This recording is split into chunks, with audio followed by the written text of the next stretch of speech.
Hi everyone, it's Yorgo Chechi. Sit with me and let's talk about God's character and my testimony about God's love.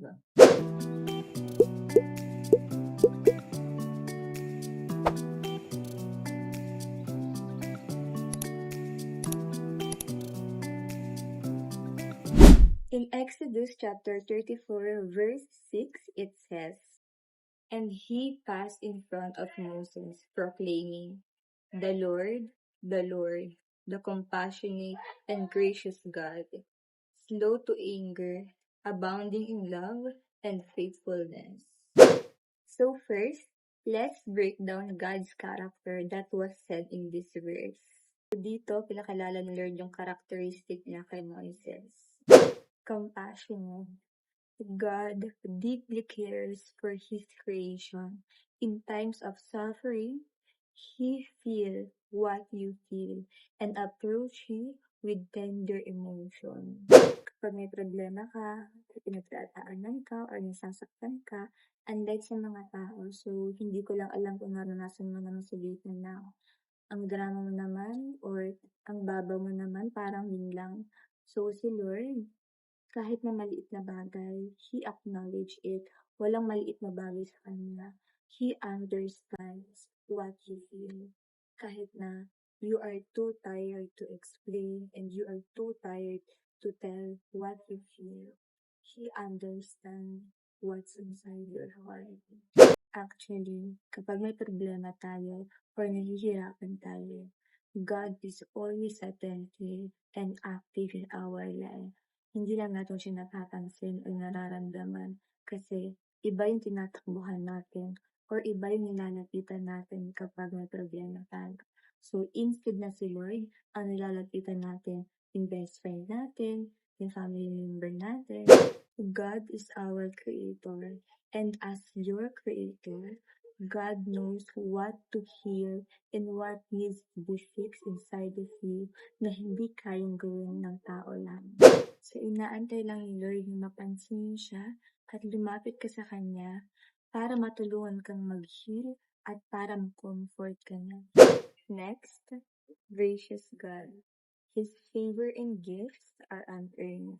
He freely gave it to us while we are still sinners. God extends kindness even to those who do not deserve it.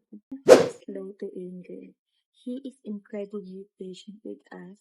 So kahit na ilang beses tayong tumakbo, hinahabol tayo ng grace and mercy ni Lord. Sorry guys, I just want to change my location. So let us now move on to the next character of God. Steadfast love. So God is the God of ages. He remains yesterday, today, and tomorrow. And His love never changes. Simula pa yung una. And last, faithful. In 2 Timothy chapter 2, verse 13, it says, "If we are unfaithful, He remains faithful, for He cannot deny who He is." So even if we fall short, God keeps His promises. So I just want to share with you guys a quick testimony about the faithfulness and love of God. So before, nung nag-work pa ako as a call center agent, there is a time na umuwi ako sa bahay na physically, emotionally, and mentally drained. That time, nagkasabay-sabay yung problem ko sa work, yung personal problem, and family problem. So for those who don't know me, hindi kasi ako mahiling magsabi ng problema ko sa family ko kasi I don't want to be alone. So naalala ko yun, mag-isa lang ako sa kwarto, nakatulala lang ako, and I am holding all my emotions together. So habang nakatulala lang ako at nag-iisa, suddenly, there's a gentle thought in my head saying, "Cry out to me." And I am definitely sure that it is not random. It is the voice of God. And after that, I break down.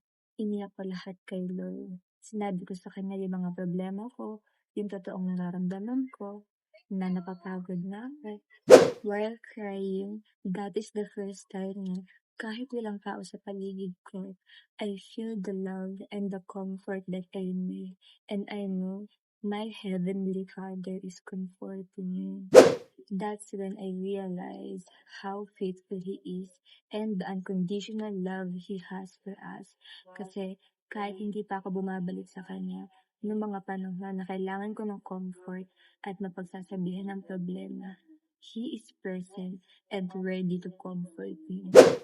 So just before I end this video, I just want to remind you guys that God loves you so much to the point that He is willing to sacrifice His life for you. Willing siya mamatay para maligtas ka sa kasalanan mo. His love for us is beyond human understanding. Kaya kung iniisip mo na galit lagi sa'yo si Lord or galit siya sa'yo, hinihintay lang niya na lumapit ka sa Kanya. He is just waiting for you to come to Him, confess your sin, and He just wanted your heart. He just wanted your willingness to change. So if you finish this video, this is the sign na lumapit ka at bumalik ka sa Kanya kasi hinihintay ka na niya. So yun lang. I hope that this video will reach the right people. God bless you guys and see you on the next video. Like, comment, and subscribe. You can also follow me on the different social media. Bye-bye!